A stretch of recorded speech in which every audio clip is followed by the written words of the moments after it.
wabarakatuh. Saya Dina Meliana, NIM 201210201. Di sini kami akan mereview chapter kitab dari As-Sulam yang tentang Al-Quran, yaitu penulisnya Abdul Hamid Hakim.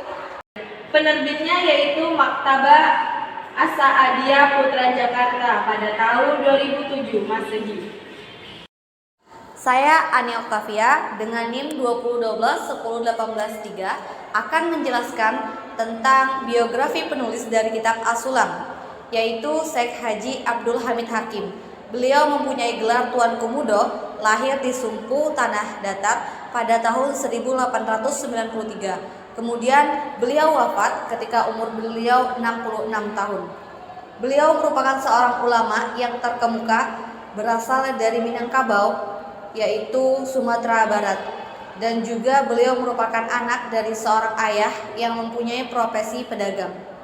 Jadi Ani, kita kan sudah mendapatkan tugas yaitu tentang review chapter kitab As-Sulam, yaitu tentang Al-Quran. Apa sih yang kamu pahami dari Al-Quran? Jadi di dalam kitab As-Sulam itu terdapat materi Al-Quran dan ada definisi Al-Quran, yaitu Al-Kitab huwa kalamullah al-munazzalu ala Muhammadin sallallahu alaihi wasallam al-matlul mutawatir. Al-Kitab yakni Al-Quran adalah firman Allah yang diturunkan kepada Nabi Muhammad sallallahu alaihi wasallam yang dibaca secara mutawatir. Fama nukila ahadan falaysa bil Quran. Sedangkan yang dibaca ahad tidak mutawatir tidak bisa dianggap Al-Quran. Lianna Al-Quran matatawafadai naqalahu likaunihi kalam Rabbi subhanahu wa ta'ala likaunihi mustamilan al-ahkami syar'iyah wa likaunihi mu'jizan. Karena Al-Quran adalah kalam yang dalam penukilannya dibawa oleh orang banyak, kemudian sebagai kalam Rabbi, kalam Tuhan yang maha suci lagi maha mulia, dan juga mengandung syariat-syariat Islam dan sebagai mukjizat. Dalam kitab As-Sulam juga terdapat keterangan beberapa ayat Al-Quran, surah dan juznya, yaitu wa yanqasimu Al-Quran ala salasina juz'an wa ala arba'atan asyara wa mi'atan suratan wa ala sittata wa salasina wa mi'ataini wa sittata alfiyatan, yang mana artinya adalah Al-Quran itu terdiri dari 30 juz, kemudian 114 surah dan 6.236 ayat. Nah, keterangan ini berasalkan dari Al-Quran Al-Karim yang dicetak menurut Departemen Dalam Negeri Mekah. Itu kan tadi definisi Al-Quran. Ada nggak sih selain definisi itu yang kamu pahami? Ada, yaitu tentang sejarah singkat Al-Quran.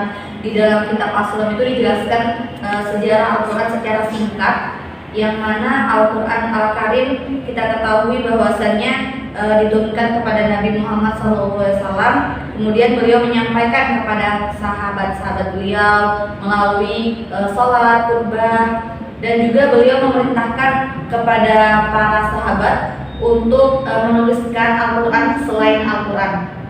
Sebelum baginda Nabi Muhammad SAW itu wafat, beliau sudah menyusun atau ayat-ayat dan surah-surah Al-Quran itu sudah tersusun rapi, sehingga para sahabat itu sudah menghafal, menyimpan hafalan-hafalan tentang Al-Quran di dalam kehidupan mereka. Hanya itu ya nih, ada nggak selain dari dua itu?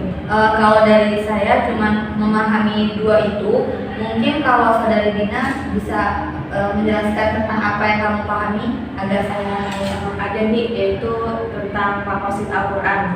Nah, menurut Al-Ustaz Muhammad Abu mengatakan bahwa maqasid Al-Quran ada 5. Yang pertama yaitu tauhid, termasuk semua akidah. Akidah merupakan bagian paling penting dalam agama. Yang kedua, ibadah, yakni menghidupkan tauhid dan menghujamkannya ke dalam hati. Yang ketiga, janji dan kabar gembira akan mendapat pahala bagi orang yang mau mengambil Al-Quran sebagai pedoman mengamalkan syariat, dan ancaman serta peringatan siksa buruknya bagi orang yang tidak mau mengambil Al-Quran sebagai pedoman mengamalkan syariat. Dan yang keempat, penjelasan tentang jalan menuju kesuksesan dan cara untuk mendapatkan kenikmatan maupun di dunia dan di akhirat. Dan yang terakhir, yang kelima, kisah atau sejarah, yakni orang yang berjalan sesuai dengan hukum-hukum Allah Subhanahu wa taala dan menunjukkan jalan yang lurus. Nah, kan itu adalah maqasid ya. Apakah ada tentang ayat Al-Qur'an atau hadis yang membahas tentang Al-Qur'an ini sebagai dalil hukum? Ada dalam surat Al-Maidah ayat 16, Allah Subhanahu wa taala berfirman, Bismillahirrahmanirrahim. Yahdi bihillahu manittaba'a ridwanahu subulas salami wa yukhrijuhum min dhulumati ilan nuri bi'idnihi wa yahdihim ila syi'atin mustaqim. Yang artinya, dengan kitab itulah Allah Subhanahu wa taala memberi petunjuk kepada orang yang mau mengikuti kerinduannya ke jalan keselamatan, dan dengan kitab itu pula Allah Subhanahu wa taala mengeluarkan orang itu dari bulatan gelap kepada cahaya dengan izinnya dan menunjukkan jalan yang lurus. Kalau hadis ada, yaitu hadis Rasulullah SAW bersabda, Bismillahirrahmanirrahim. Utsmana radhiyallahu anhu qala Rasulullah SAW, khairukum man ta'allama al-Qur'ana wa 'allama. Dari Utsman bin Affan radhiyallahu anhu bahwa Nabi SAW bersabda, sebaik-baiknya kamu adalah orang yang mempelajari Al-Qur'an dan mengajarkannya kepada orang lain. Hadis riwayat Bukhari dan Muslim. Demikianlah tugas video review chapter kitab dari As-Sulam, yaitu tentang Al-Qur'an. Saya penulis 1 dan saya selaku penulis 2. Mohon pamit undur diri. Wassalamualaikum warahmatullahi wabarakatuh.